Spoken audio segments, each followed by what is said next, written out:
Hello guys, welcome for our Sunday content, and I will be sharing with you some thoughts for this day. Have you ever wondered kung nganong all of us moagi yung tag trials, obstacles, and sacrifices, pain through our entire life hantod magkadugay magadako ta while we are growing up.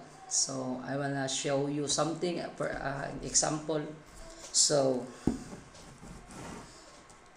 imagine kung mo ninyong kinabuhi kaning papel, smooth and plain, walay wakakagig problema, and smooth ra gyud imong dagan. So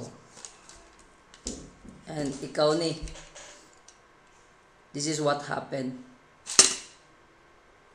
diba? While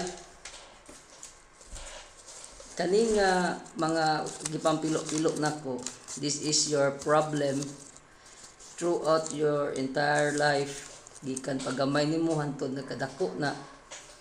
So mao ni siya yung example. So di ba, wala matagak, wala matumba.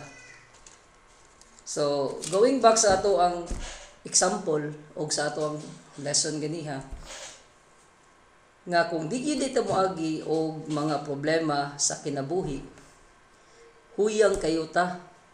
So what I'm trying to say with you, that part sa atong kinabuhi moagi gyud ta problems, obstacles, sacrifice, and pain para mulig-on ta as we grow older to face the reality of life.